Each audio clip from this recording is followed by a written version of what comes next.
Boom. Dr. Rosalba, welcome to the Take a Deep Breath podcast. How are you? I'm pretty good, Mike, even though it is a bit early in the morning. But lovely to meet you. Great to be here. Yeah, I can't wait to share and pick your brains. Yeah, it's a bit early for you. It's a bit late for me. You're in Australia. I'm in England, but we've made this work. So I'm very grateful for your time. If you don't mind, I've got a big list of questions here, and I've also asked my community for some questions as well. So if you're okay with this, I would just love to fire away, have a conversation with you, and just see where we end up with some of this stuff. So let's just start with breathing as a pump. I heard you mention this on a couple of podcasts. Breathing. Could you just break that down for us? Yes. Yeah. So breathing as a pump. Yeah, because one of the primary functions of breathing is to create pressure change. And that pressure change, of course, is how air comes from the atmosphere into our lungs. But the pressure changes produced by breathing pump other things as well. They will pump venous blood, back to the heart. And also part of that blood will go to the liver and then come back on the next breath and go into, back to the heart. So, and the pressure changes produced and the movement of venous blood starts to pump other things like lymphatic fluid and cerebrospinal fluid, because our fluids, the fluid systems in our body, venous blood, cerebrospinal fluid, and even lymphatic fluid, they're all, there's a fixed space and an amount of fluid, and that fluid needs to be in different forms, needs to be directed around the body. So breath is creating the movement, and it's one of the reasons why I'm not only a fan of slow, relaxed breathing, but I also like some of the strong breathing techniques because of the effect that they have on stimulating this movement of fluids throughout the body. What are some of these stronger breathing techniques that you practice to help move the fluids? Any number of them. Just breathing where, you can do all kinds of things. You can focus with a held inhale, but a big breath, and then an exhale. Or you can make an exhale-focused breath where you breathe out with force, like a type of breath. Or you can just make a big in and out breath. You can use movement, if you want to stimulate lymphatic fluid by creating movement, because also, movement will increase venous return to the heart and therefore begin to move the fluid systems and change the shape of the rib cage. So even using breath with movement. So yeah, the whole thing with, my approach to breathing is you think about what is it that you're trying to achieve. Because I'm a health practitioner, I'm an osteopath and also worked in other fields, like nutrition and acupuncture, Chinese herbal medicine and so on over my 45-year career, But it's like I'm thinking I'm used to being a practitioner and having patients in front of me who have some kind of issue or problem. So I don't primarily work in the wellness space. So people come with problem they're having. And because I know the breath does so much, I will then work with the breath, to help support whatever physiological change I'm trying to get in that person. So for example, if someone's got a migraine and they're trying to, one of the things we know about migraine, for example, is that there's often a decrease in intracranial pressure, that's contributing to that migraine. So if you want to kind of just stimulate pressure dynamics of fluid through the head, then you might use strong breathing techniques. Like, I think you've used something like this, Mike, haven't you? And it's worked for you. Yeah, Wim Hof, Yeah. Using big breath in, big breath out, and using really I don't know exactly how you do Wim Hof. I think there are some different styles coming out now. But what I'm familiar with, and maybe this is how you were doing it, Mike, is breathing big in, big out, right? Through the nose or through the mouth? Yes. What do you do? Through the mouth generally, yeah. Through the mouth, okay. So, which really giving you big volume changes, big movement changes in the in the rib cage. And every time you breathe in and the rib cage expands, you're getting venous blood actually going back to the heart, but also coming out of the head. And then when you're breathing out, it's moving the other way. And cerebrospinal fluid is moving the opposite to venous blood. So that's breathing as a pump in a nutshell. Okay. But also, So also, when the diaphragm contracts, pushes down, and it pushes down and creates some real mechanical pressure through the lymphatic system. So you've got lymphatic vessels sitting right under the diaphragm that would get stimulated by the inhalation. And there's this really interesting thing that happens with venous blood where most of it goes back to the heart. Some goes to the liver before it heads off and goes back to the heart. So breathing is helping to do that as well. So you're moving lymphatic fluid, you're pumping that lymphatic fluid, particularly around that subdiaphragmatic area with strong breaths. I mean, I started off with potato and it was all about, decrease your breathing as much as you can, relax your body, decrease your breathing, control, reduce the breath. And that was very much how potato taught it as well, because the focus is just on CO2. So, and then the more I learned about breathing, the more I thought, but it's not just about CO2. The breath heals on so many different levels. It's a tool, it's a tool. It's like a Swiss Army knife. I've had lots of people say that, something I've thought myself. It's just a tool, and it's just which bit of the tool you're choosing to use, And the whole IBT approach is about making it specific for the person on the basis of their physiology. So, for example, these strong breathing techniques, like people used to do a lot of the holotropic breathwork in California, in the 70s when I was traveling there, super popular, and people having amazing experiences and really feeling great and breaking out of all sorts of things. But some people couldn't take it, like it would actually tip them into quite a strong respiratory alkalosis. And in workshops, that I went to where there were lots of people, I would see lots of people going into tetany, clawing hands, and some people getting the jerks, and some people even having seizures. So, so it's a matter, and some people, when they hyperventilate for a technique, even when it's a great technique, if you actually get them to stop, they can't stop, they keep going. And it might be visible, you might be able to see it where they just can't stop doing the big breathing. Or it's silent, and you measure them with a capnometer and you find that, that strong hyperventilation breathing, it's actually triggered them to keep hyperventilating for hours later in a kind of a hidden way. Shall I keep talking about that? Because there's something. I'm just curious. Why would that be? What would be causing them to keep hyper? What would? Yeah, they call it it's been well researched. It's called a flywheel effect. And it's like people who have a dysregulated biochemistry of breathing, meaning that their compensation systems aren't working well. Their compensation systems have been blown out, probably from years of,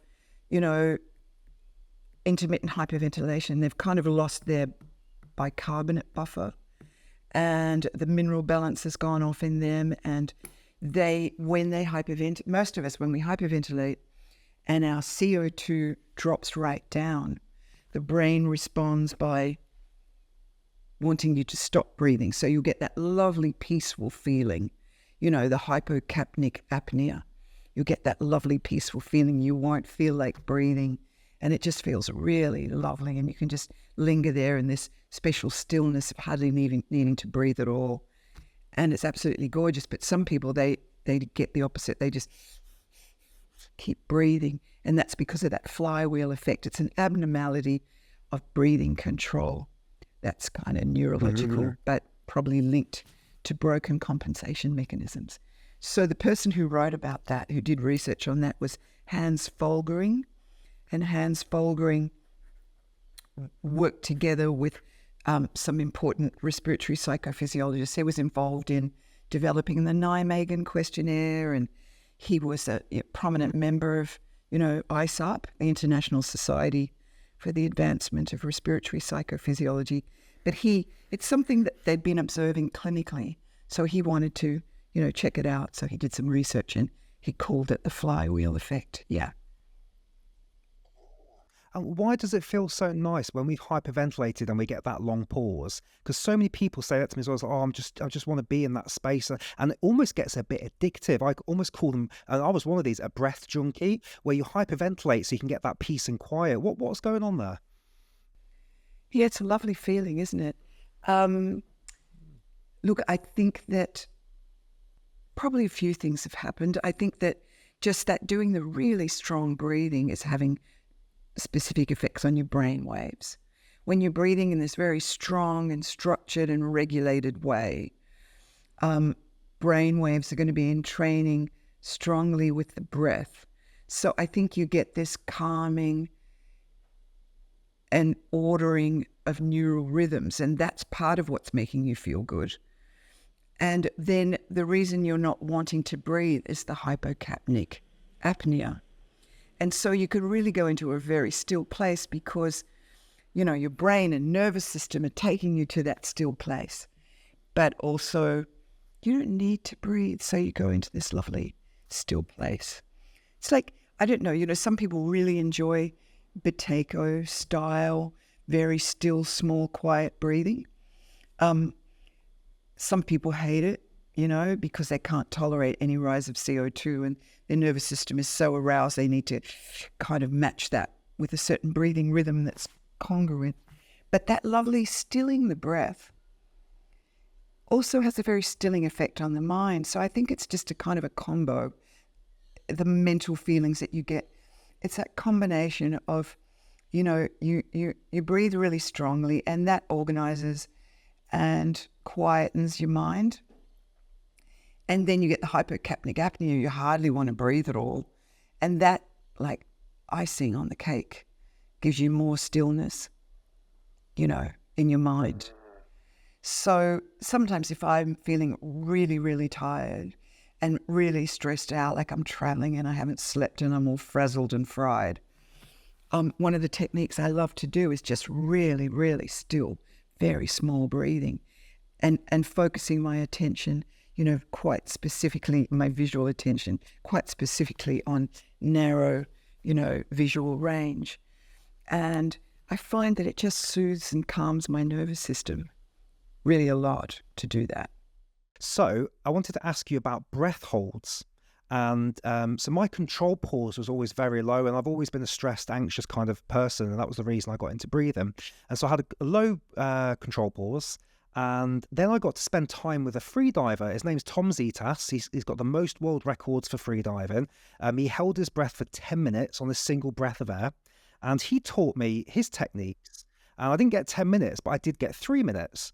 And this was in water, so there was mammalian dive reflex kicking in probably as well, and a few other bits. But a big part of what he taught me was relaxation and visualization and using the emotions. And so it made me go back and wonder how much of the breath hold is chemistry and how much of it is willpower or emotional, something else. And I'd just love to get your thoughts on some of this because it's been bothering me for a while. Just going to pause Rosalba for 2 seconds to let you know about my weekly email newsletter. It's called Breathwork in a Blink. And you might be thinking, oh no, not another newsletter. This one is specifically aimed at people that are looking to deepen their breathwork practice. So I went away and I thought, what email would I want to get that I'm not going to just ignore, delete, or unsubscribe from? And this is where Breathwork in a Blink was born. So it's 5 things that you can get through in less than 5 minutes, 5 breathwork goodies, favorite breathing exercises, studies that I've been reading, discussions from inside our private breathwork community, and a couple of other bits that we share with you on a weekly basis. It's packed full of goodies that can help you improve your own practice and those of your friends and family and clients. And so you can subscribe down below. It's completely free. I look forward to serving you with the next Breathwork in the Blink.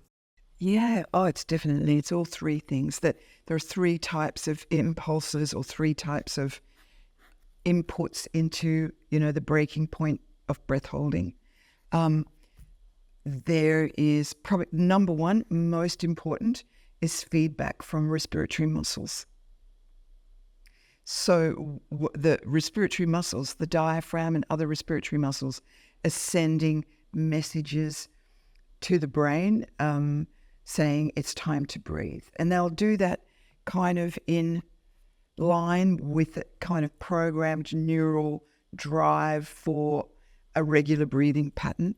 And that's, for a long time they thought, oh, it's chemicals. It's the rise of CO2 or it's hypoxia that gives the drive to breathe. But that chemical drive probably comes in as the second most important influence. And the third, of course, is psychological. And if you hold your breath, like I did some research on breath holding. I don't know if you saw my paper, but I wrote a paper that was testing the Buteyko control pause. Because Buteyko's theory was that the control pause correlated with CO2, that it could tell you what a person's resting CO2 was, and that you could tell if the person was a hyperventilator on the basis of the length of their breath holding time. And he actually patented that formula. And so I repeated, that research and got quite different results. Probably, not that Buteyko's research was wrong, but he got what he got in his cohort, working with people who were different, to the group I had. But the group that I had were just people with concerns about their breathing. They didn't necessarily have terrible dysfunctional breathing, but they had some kind of concern. They were asthma, or they just didn't think their breath was great, or subjectively they'd made some judgment about their breathing. So we measured, I measured CO2 with very good, super accurate equipment for 20 minutes and took an average. So, did it lead in for 2 minutes till the CO2 stabilized, then took continuous readings for, about half an hour while they were, distracted, like by filling out forms and things like that. And then we looked at the correlation between breath holding time and their CO2. And we found that it didn't really correlate. And in fact, there were two outliers that had very low CO2 and 60-second control pause. And it was like, oh, wow, this kind of blows it, doesn't it? This is weird. And the other thing I did was I measured their breathing pattern by evaluating, their resting breathing pattern using a protocol called the MARM, where you put your hands on a person's back and you look at the balance of the breath. How balanced is it between the upper and the lower rib cage, abdomen region? And I found there was a correlation with the MARM. There was a correlation with their resting habitual breathing pattern, with how their diaphragm was operating. But there was not a correlation with the CO2. So, that was just my data. And when you do research, it's like you get your data and then, you publish it. You make sure that you did the study properly. And your reviewers, have a sort of haul you over the coals and check everything. And did you do this? Did you do that? And that paper got published. But also, as I'm writing the paper up, I'm going and I'm having a look at, well, what have other people said about breath holding time? And it used to be like, based on the work of Campbell and so on, there was this theory, which would have been around the time that Buteyko was doing his work, saying that, it's chemical drive, that creates the breaking point for breath holding. But then the more recent research is showing, actually, no, it's feedback from respiratory muscles that is the stronger thing. And there was a really interesting bit of research that they did quite a long time ago. And you can tell it's quite a long time ago because the research would never get through ethics these days. And what they did was they took a group of medical students and they paralyzed them with curare, the Amazon hunting poison. And they paralyze them with cryo. So these young medical students are lying around not being able to breathe by themselves. So they artificially ventilated them. Then they stopped the ventilator. And then they let their CO2 rise and their oxygen drop. And at a certain point when it was getting dangerous, they stopped. And then they asked the students, when did you feel breathless or the urge to breathe? And they said, never. So they would have, with all their muscles paralyzed, they would have died, without feedback from breathing muscles. So that being said, hyperventilators do have short breath holding time. They do. And it's quite a good measure. And if you get a breath holding time like below 10 seconds, then what you know is that person has a strong ventilatory drive, coming from their brain. And that people with asthma and so on, they'll have shorter breath holding time. But it's not necessarily a clear reflection of their CO2. It's a reflection of their dyspnea threshold, meaning how easily they get breathless. So it will determine how they breathe, their breathing pattern. It will determine how they use their diaphragm.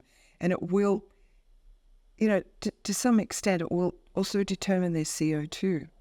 So I still use breath holding time, but I don't absolutely make decisions. I used to in the old days, I'd make a decision about what their CO2 probably is on the basis of their breath holding time, but now I don't anymore. I can't, because that's not what the data showed.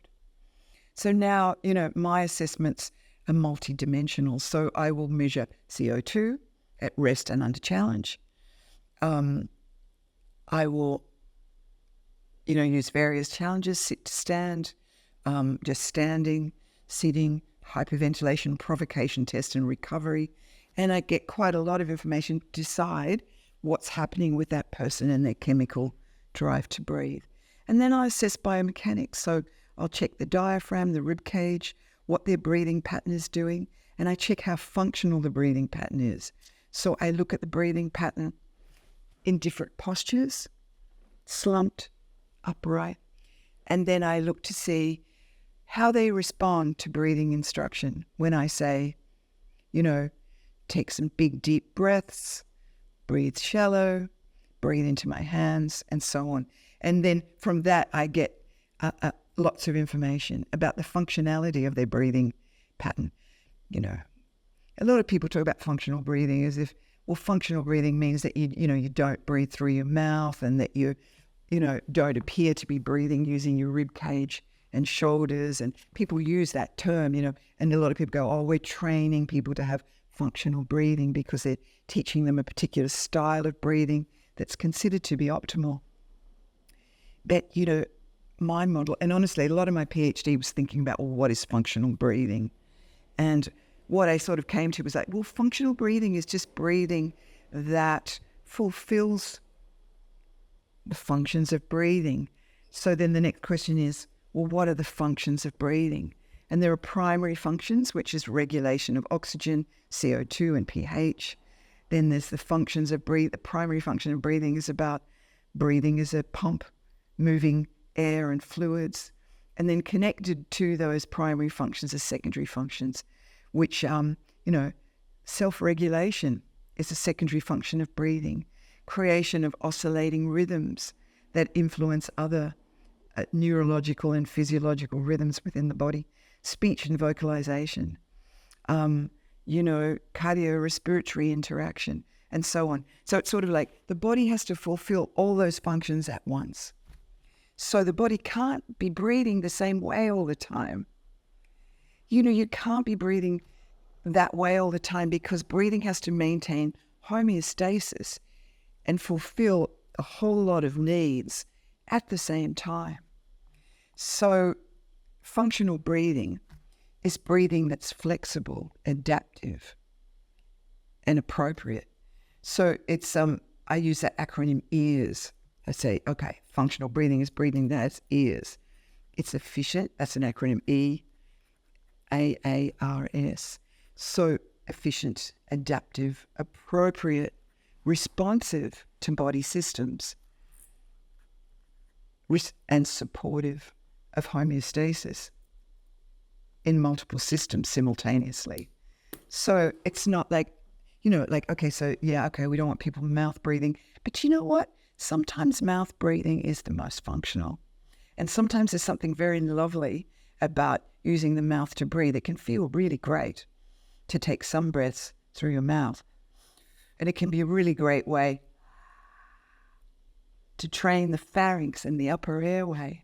So I just say, break the rules, but never get fixed on somebody's idea of perfect breathing. Keep your mind open and always go back to the physiology, go back to the functional anatomy, go back to considering the person and their situation and their needs, and then make your decisions about what functional breathing is at that point. That being said, of course, it's better to have, nasal breathing. It does, provide so many benefits and functions.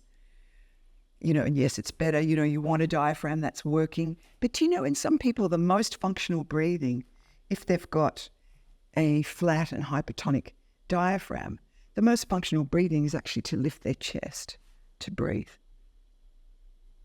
because their diaphragm isn't doing anything. So then it isn't what's the most functional breathing in this person. Let's just force them to breathe with their belly and their lower rib cage, because you make them more breathless, and that's been shown in a number of research studies where they've looked at people with COPD, and physios focused on just the breathing pattern, the biomechanical dimension of breathing. Start teaching them belly breathing, and they get more breathless, because the reason they need to use the chest to breathe, because honestly their diaphragm's not doing anything. And then the step, of course, you can get them breathing with the diaphragm and the lower rib cage, but then what you need to do, you've got to first of all relax the diaphragm. You've got to get, reduce the hyperinflation, and then you'll get more diaphragm action, and you might need some manual therapy to release that diaphragm, or you might need to work with the psychology of the person, because sometimes the diaphragm's staying low, flat, and hypertonic because of some influences coming from above. Incredible. Can I just ask you to give me a little bit more information on the feedback from the breathing muscles? Can you just give me that in a simplistic version for my simple brain, as one of the things for breath hold? So is that the brain noticing that the diaphragm's not moving or the rib cage isn't moving? Can you just break that down a bit more for me, what we mean by the feedback from the breathing muscles? Yeah, absolutely. So if you think of breathing control in your brain, breathing control, happens mostly in the brainstem, medulla, the lowest part of the brain. Mm-hmm. And you've got your breathing is doing so many complex things. So your breathing's needing to maintain homeostasis. So the breathing control center will be responding to inputs from numerous sources, numerous afferent sources. So, we know, the breathing center is responding from feedback from central and peripheral chemoreceptors. Chemoreceptors in the major blood vessels send information to the brain. Mm-hmm. Chemoreceptors in the brain itself send messages to the breathing control center. Also, there are important feedback to the brain coming from the chest wall, from the muscles of the chest wall, from muscles of the limbs, from the diaphragm. So the brain is interpreting all of that. And then the breathing centers are also getting information from top down, from emotional centers in the brain, and also from thinking parts of the brain. And recent research also showing, look, brain's also picking up information from the cell. The mechanisms of that are not as clear. But, the muscles send a lot of information back to the brain to tell us, about breathing. And, for example, if I stand up, you know, or move arms and legs. Whoa, that's information to the breathing center. Breathing knows I've got to get ready for movement here. And you know, the rib cage and the thorax involved in breathing is just part of the breathing system. You know, there's also the nose is involved in the breathing system. The upper airway is involved in the breathing system, even the tongue. And so when the brain sends information, you know, to the diaphragm to breathe, it's first of all set information to the muscles of the larynx and the pharynx to contract first. Do you know? So it's like an orchestra. It's all being coordinated all the time. And so working with the breath, it's really important to not have fixed and rigid ideas about how you should breathe, or, you know, get obsessed and overly devoted to one type of breathing technique. You really need to work with a range of breathing techniques, and as much as possible, you know, just think in terms of flexibility and functionality of breathing as being an important thing in daily life. It's not that you can't sit down and do 20 minutes of in for 4 and out for 6 and in for 4 and out for 6. You'll feel fabulous at the end of that. But should you be breathing like that all day long? No, you shouldn't. It's not functional. In fact, but can I just pause and say, I'm loving this conversation. That the level of nuance and detail you're going into is so refreshing to hear, because I think you hit the nail on the head earlier. I think it's been oversimplified now. Functional breathing, you know, breathe through the nose, breathe light, slow and deep, and these sort of things. And I'm just getting so much. So thank you. Can I just ask, for people that are watching or listening to this and they want to do some at-home screening of their breathing, what are some of the things they could do without having to go to a clinic or see you in Australia? Let's say there's somebody in England here, and then we'll go, okay, what could be some screening tests we could do? Maybe not necessarily the control pause, maybe there's some things I haven't even heard of. So I'd love to just get your thoughts on what we can do at home. Look, I think breath holding time is a good screen. It's a good screen, and I think that it's easy. It's just that don't assume that if it's short that you're hyperventilating. But if it's short, just know that there's tension in your breathing system. You know, there's something's making you want to, you know, your system's revved up, and your breathing will be revved up with that. It may or may not relate to low CO2. But I think breath holding time's a great test. And I love that potato style of doing it, you know, where you're holding the breath at functional residual capacity, which is that point at the end of a natural exhale, which is the natural resting point of the breath. Great thing to do. And then people say, well, how long should it be? You know, and really, when I measured my, 85 people and I looked at the averages, I was finding that, it seems like around, between 25 and 30 seconds is sort of what healthy people with reasonably good breathing were doing. That's until the first urge to breathe. Then if you keep holding until the first involuntary movements coming from the muscle of breathing, you know that when you were doing your free diving training, you get the jerks or what they call the struggle phase of breath holding, that the body's sort of doing this by itself. It starts to want to breathe by itself. So the very beginnings of that struggle phase of breathing, or the involuntary, I call it, BHT or breath holding time, IRM, involuntary respiratory movement. And that usually comes 10 seconds after the first urge to breathe, actually. Okay.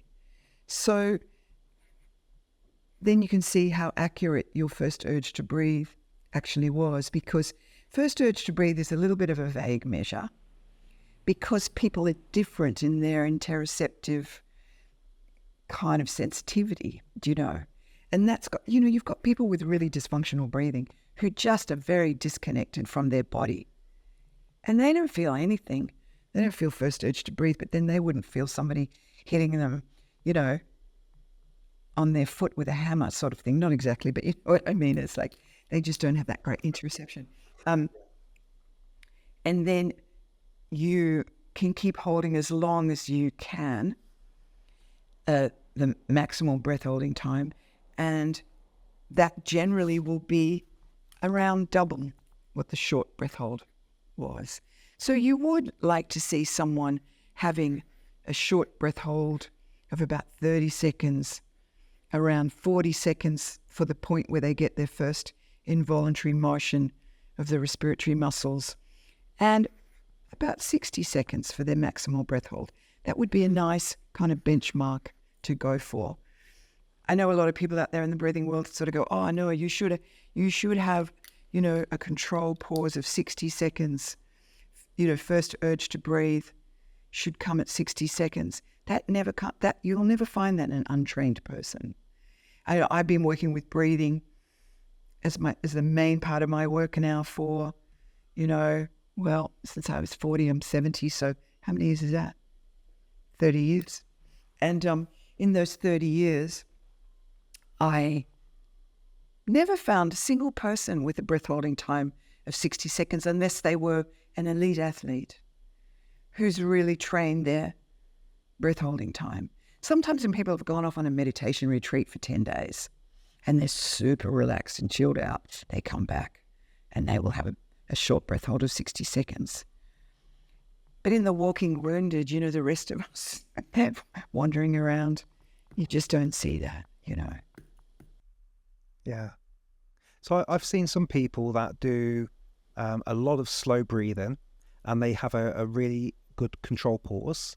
Yeah. And then I've seen other people, and all they do is they hyperventilate. They do the conscious connected breath. They do the Wim Hof breathing, and they've got a really good control pause, and they're not doing any slow breathing, and the other ones aren't doing any hyperventilation work. Could you just maybe help me demystify this a bit? Because it seems like both of them are influencing their breath holds.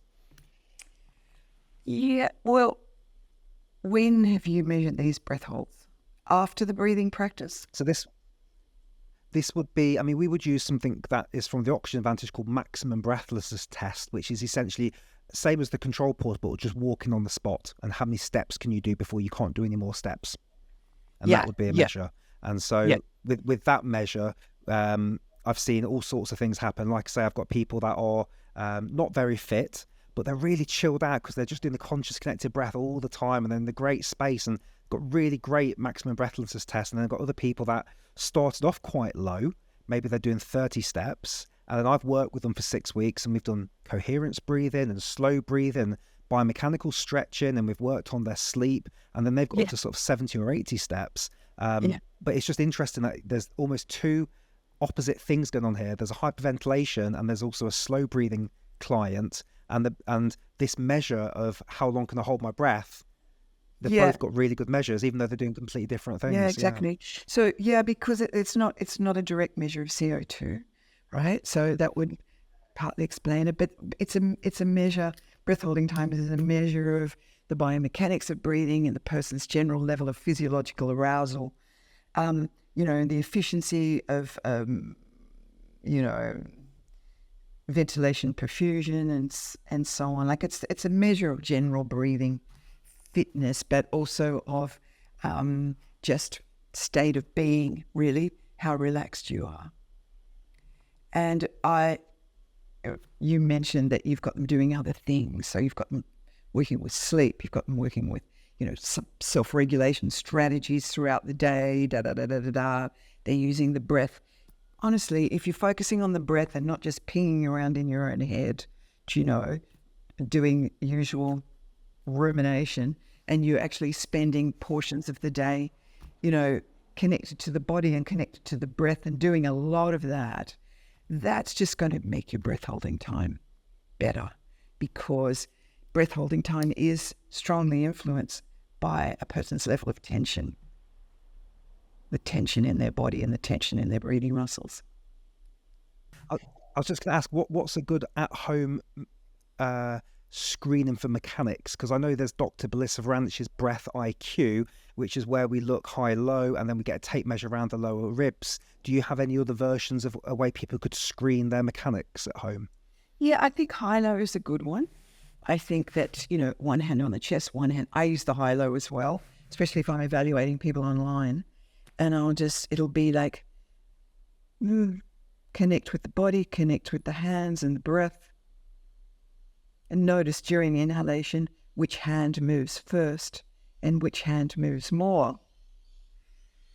And ideally, you'd be wanting to feel a balanced breath. And then, the next thing you might do is ask a person to take a deeper, stronger breath and observe what happens. And you know what? You might see the top hand moves first.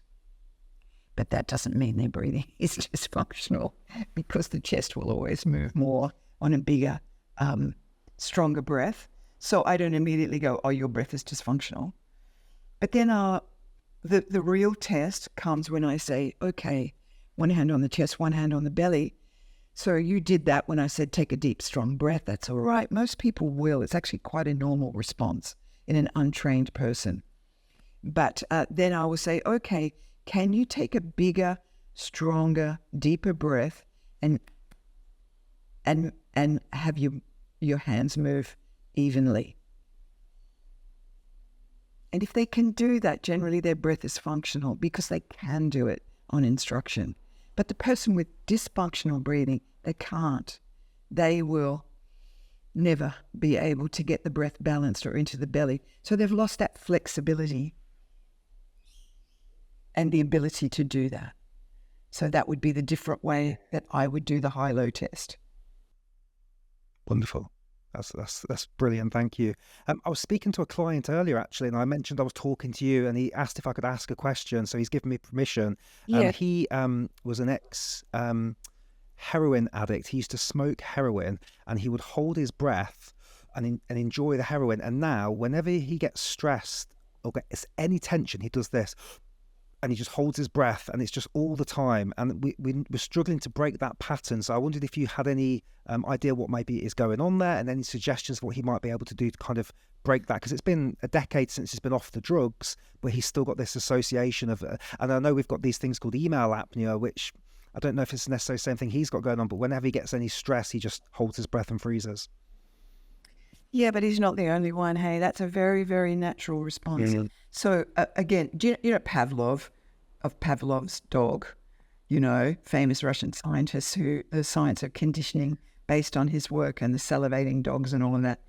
He actually named another reflex, which he called the exploratory reflex. And the exploratory reflex is where, when we're uncertain of what we need to do next, okay, writing an email, and you do, am I saying the right thing, or what am I actually going to say? And you hold your breath.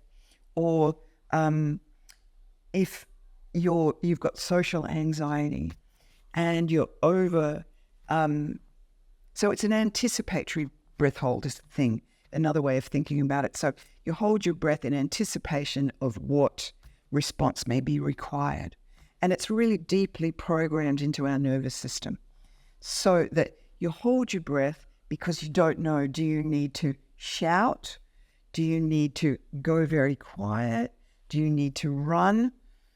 Or do you need to fight? So it's a pause your body takes and the breath takes in anticipation of what the next thing will be. And when someone's doing a lot of that, it's actually something that's within the whole nervous system, not just the breath. So it means that there's a level of anxiety or just a level of kind of over caution, hyper anticipation. And it's something that you work with through, first of all, becoming really aware of it. But don't just think about the breath. Think about your whole body will be like that. You'll be held and you'll be tense in the body. So it's about becoming more savvy about observing and noticing the body and the sensations of the body, and really just getting the level of arousal down, and doing some work on, your inner judge, your inner critic, really, because it's kind of a hyper-expressed inner critic, or that fearful side of yourself, you know.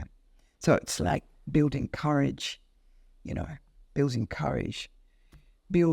trust in yourself and life. And that's all got to be done up here, cognitively. Thank you. That's really helpful. I'll pass that. I mean, he'll be watching this anyway. Right. Breath and movement, and in particular, I'm very interested about the rib cage. Like, is there some self massage we can do? I've heard people will kind of tap, the areas. Some people are getting in under the diaphragm and they're giving themselves self massage there. Some people are doing twisting. Any again, just practical things that we can take away from this that people can do to maybe loosen up their rib cage a little bit. Yeah. Well, number one of the first things is to loosen up your rib cage. Let yourself breathe into your chest sometimes. You know, so many people are into breathing, whether it's, potato style restricted breathing or physiotherapists, into breathing pattern being perfect. People get like, I've even, worked with top breathing trainers, and you check their breathing and they're absolutely obsessed with this breathing only into the lower rib cage and abdomen. And this in the breath, move it.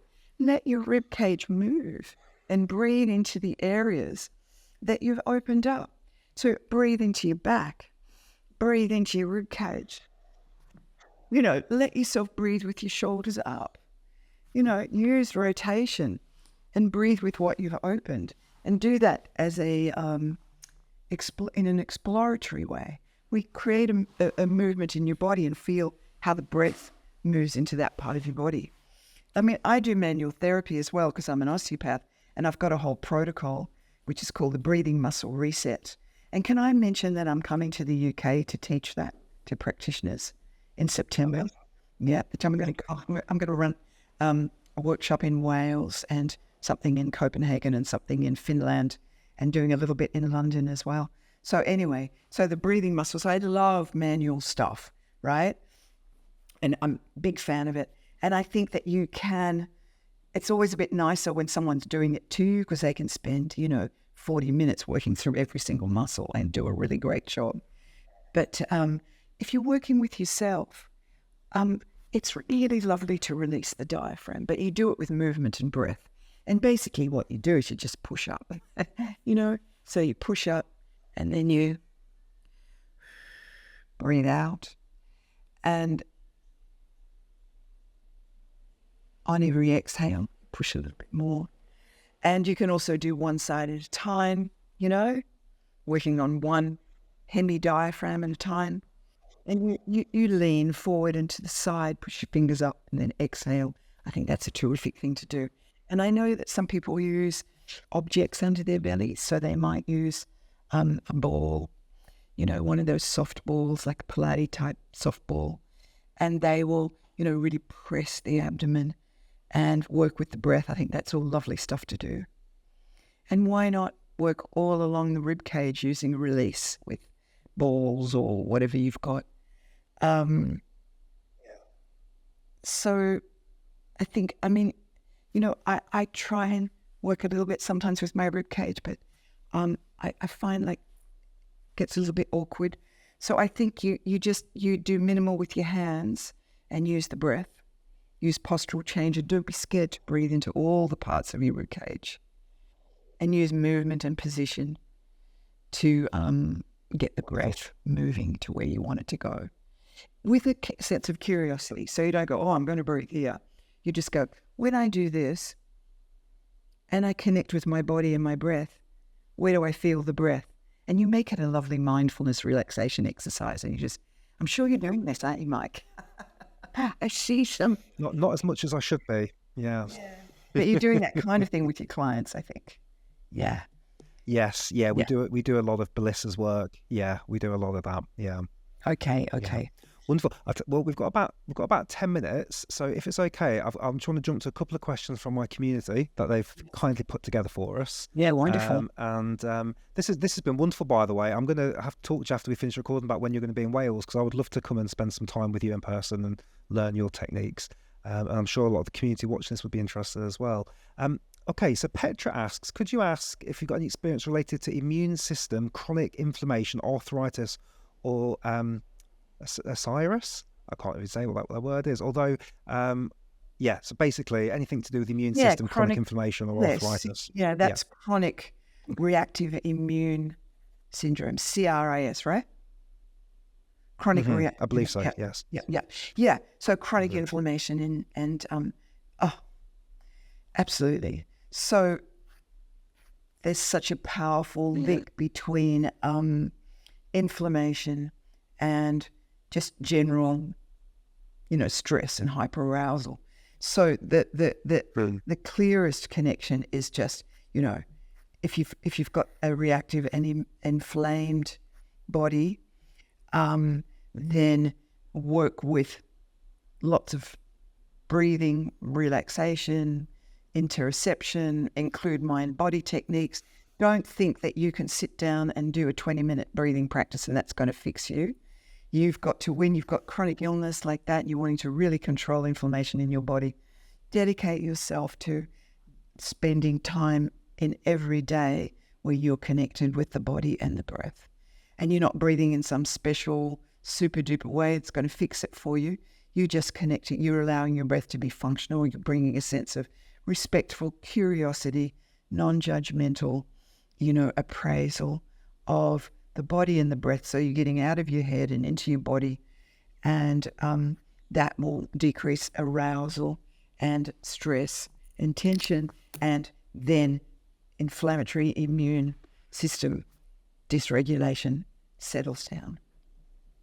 And in terms of specific techniques, there's been a lot of research showing reduced immunity with different techniques. Interestingly enough, the Wim Hof method has been shown to improve immunity and reduce inflammation, most dramatically, and increases, but it does it through increasing sympathetic nervous system activity, but also raising cortisol.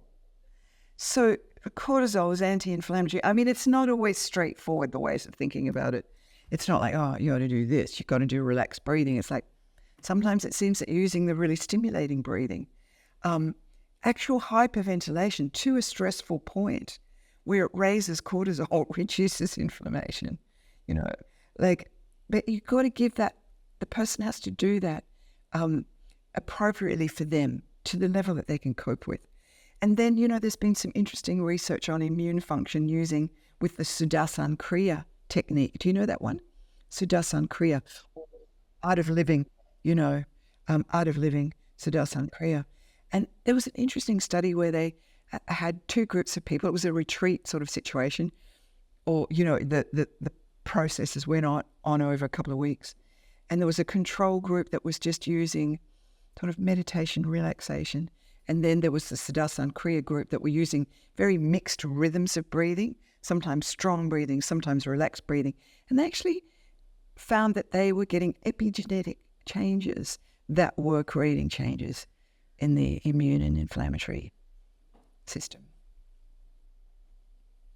And resonance frequency. Slow breathing at 6 breaths per minute. Yeah, also. Yeah. And Buteyko, I think, as well. Relaxed, reduced breathing. So what do you choose? What do you choose? What do you decide on? And I think, that's kind of something I'm constantly, that's my problem-solving, clinical problem-solving skills is, what do I do with this person? But I think, generally speaking, for the audience here, who's not necessarily working with the practitioners or people who are breathing trainers, just be open to getting feedback from that person. Realize that don't force ideologies onto people. Stay open and curious and just see what's working for people. And if something isn't working for someone, don't do it. Drop it.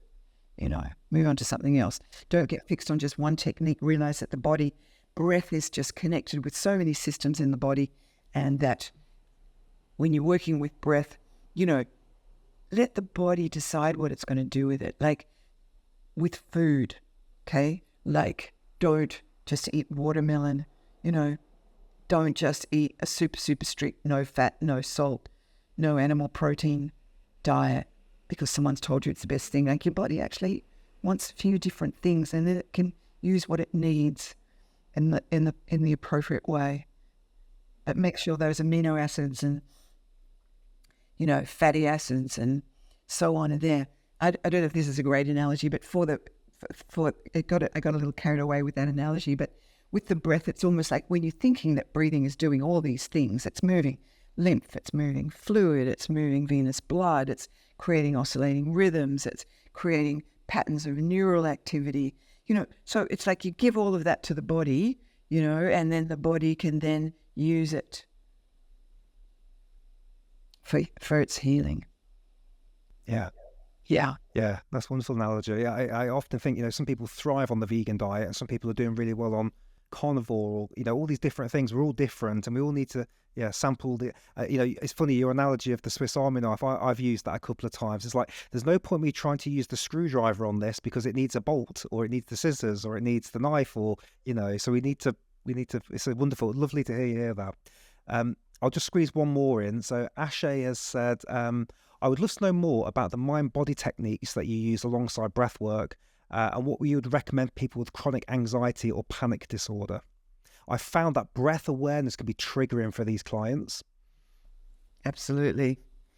Yeah, breath awareness can be triggering because the breath does not feel pleasant.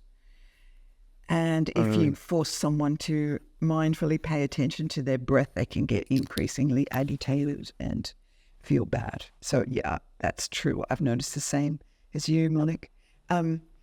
So do you know what?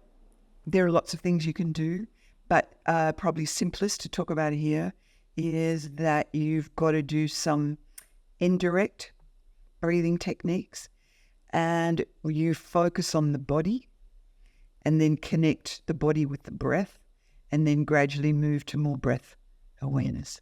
So it's like you have to use the body as your entry point. So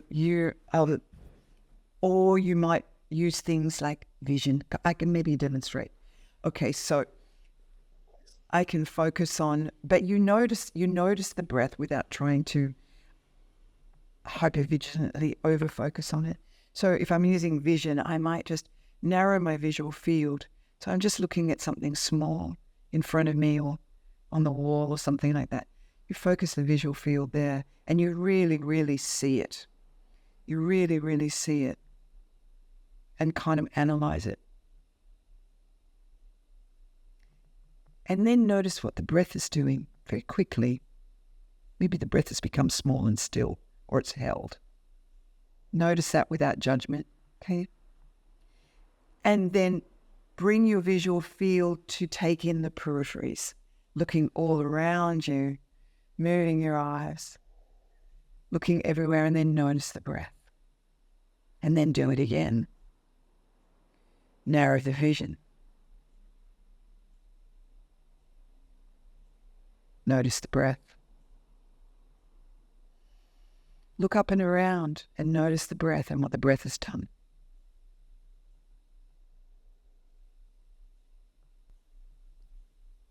So what did you notice, Mike, with the breath? How did the breath change? I take a bigger breath when I'm looking around, and when I look at the small point, the breath becomes very slow and soft. Yeah, that's it. Yeah, exactly. Exactly. Right. So the breath becomes small and soft when you narrow the visual field, and when you open the peripheral vision, sometimes there's this lovely feeling of like that, you know. And I don't know, moving the head will change it again, but it's just like taking in the periphery and looking far, right? You'll often just notice the breath opening.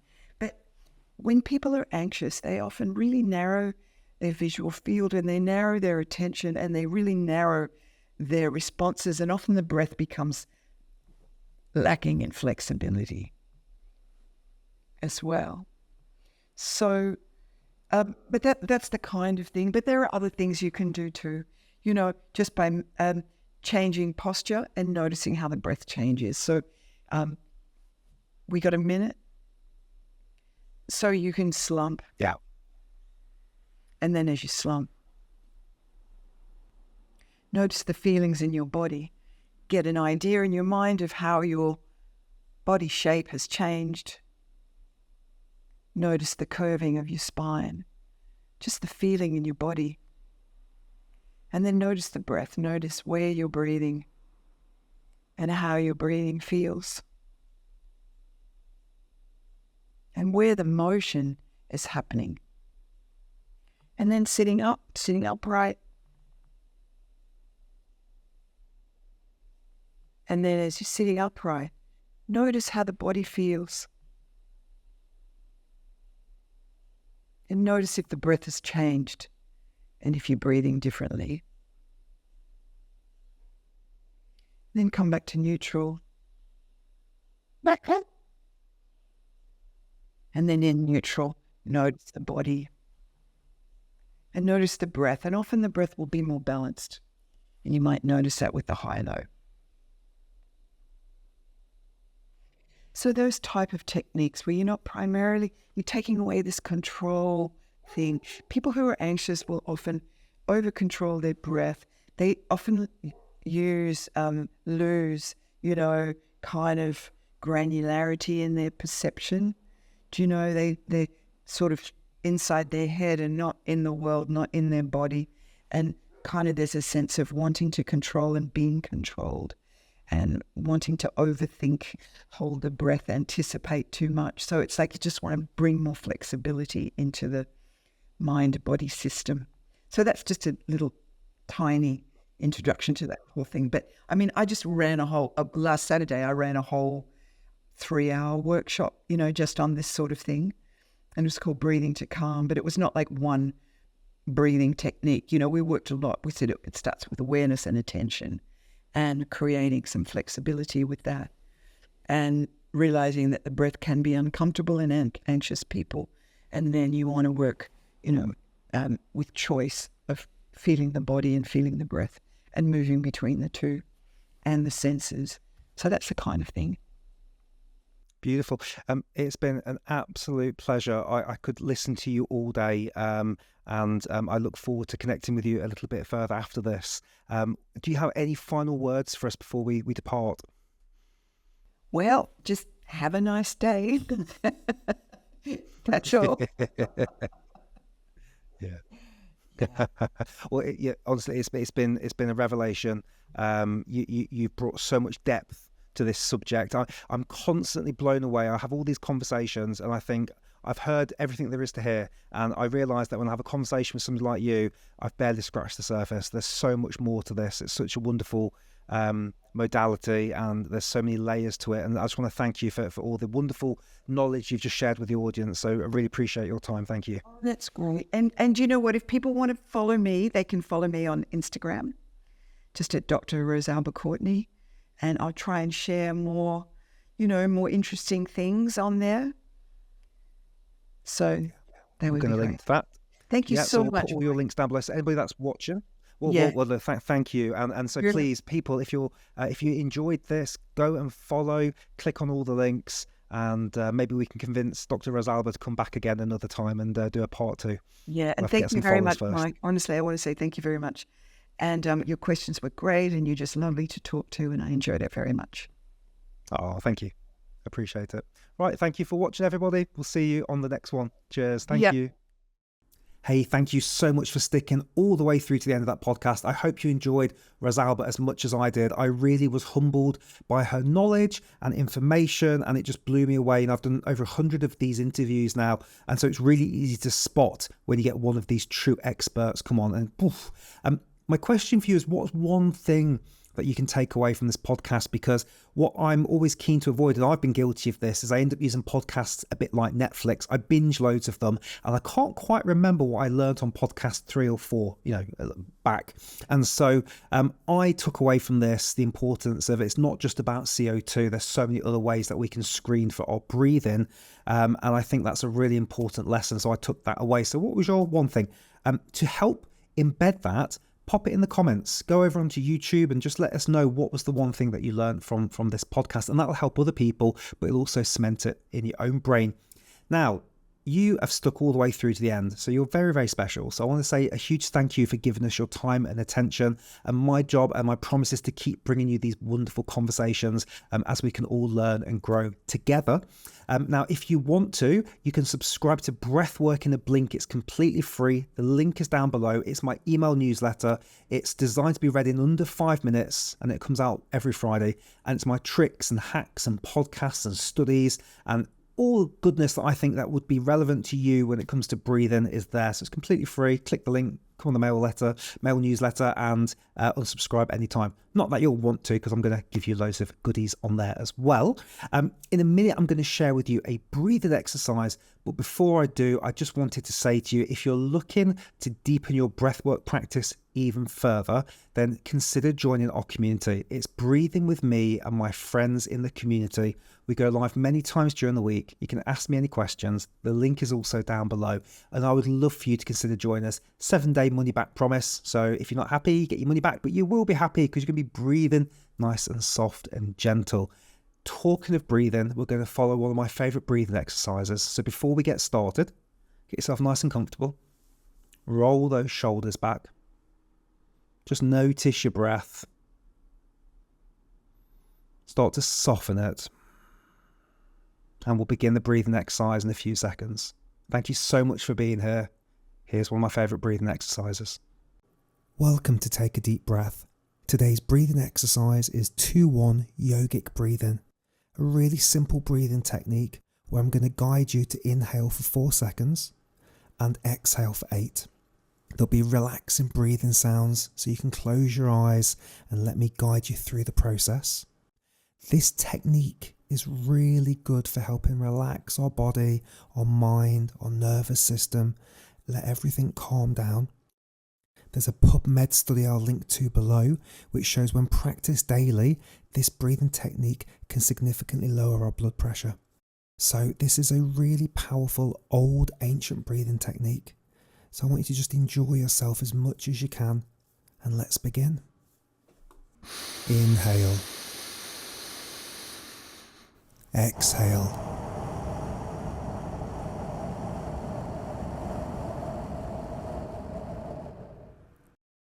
Inhale.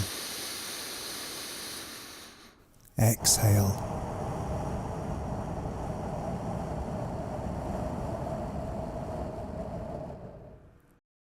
Inhale. Exhale.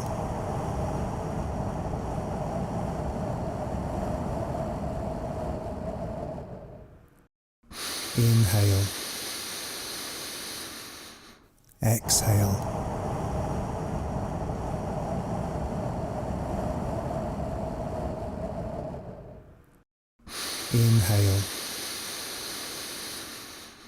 Exhale.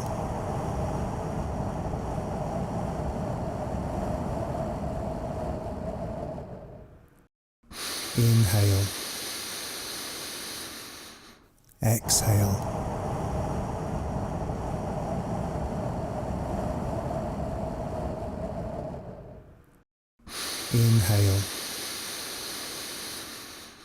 Exhale.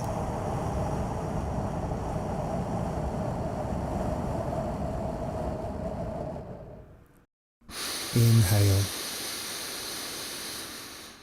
Exhale.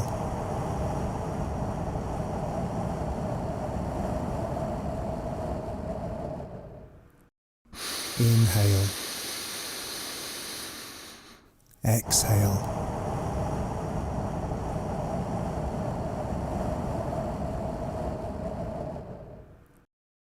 Inhale. Exhale. Inhale. Exhale.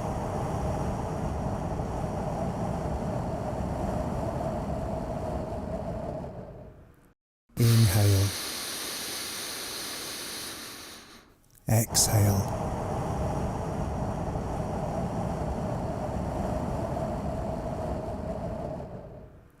Inhale. Exhale.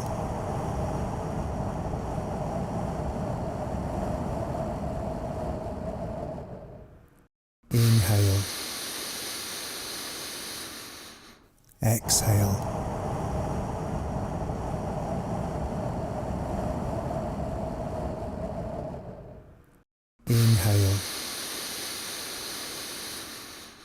exhale,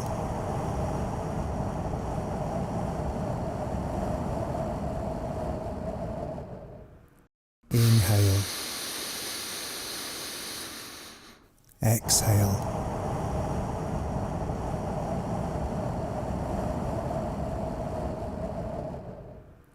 inhale, exhale,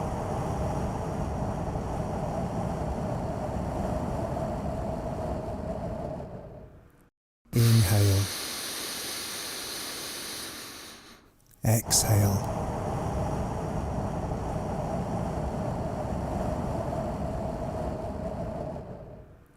inhale, exhale,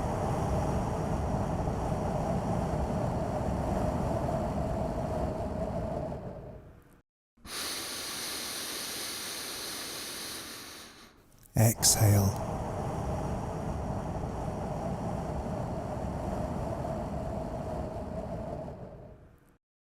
inhale,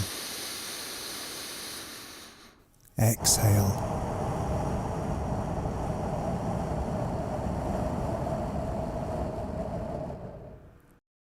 inhale, exhale,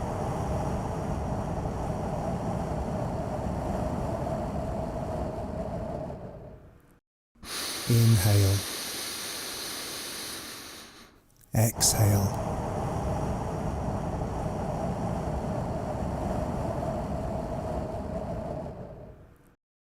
inhale, exhale,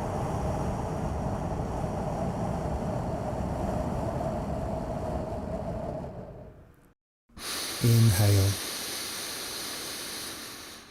exhale,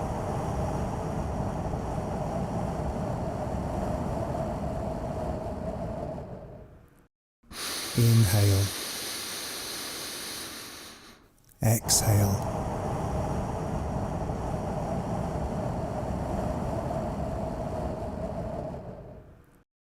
inhale, exhale,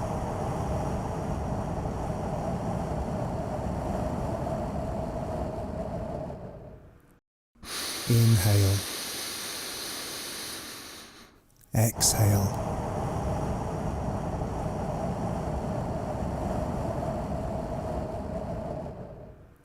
inhale, exhale,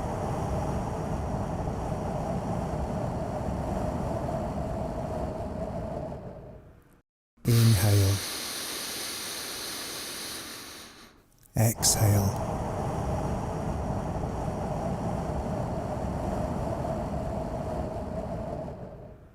inhale, exhale,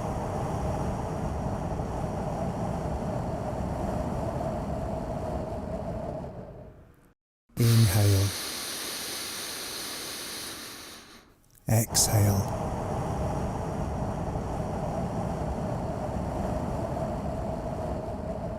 exhale,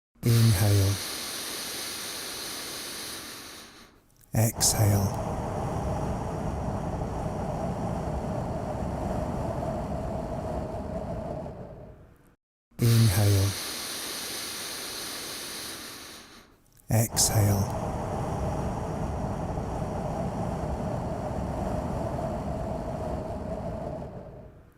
inhale, exhale,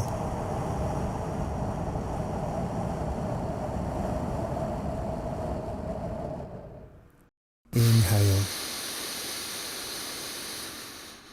exhale,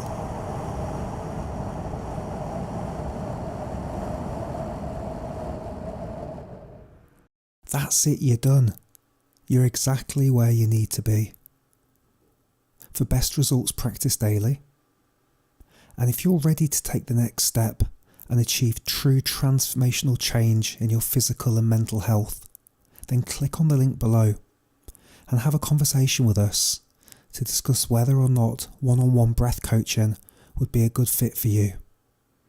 We will create a bespoke breathing plan based on your goals, your needs, and your breathing. We've helped people with incredible transformations and would love to meet you to discuss yours. Click on the link below and we'll speak soon. Thank you.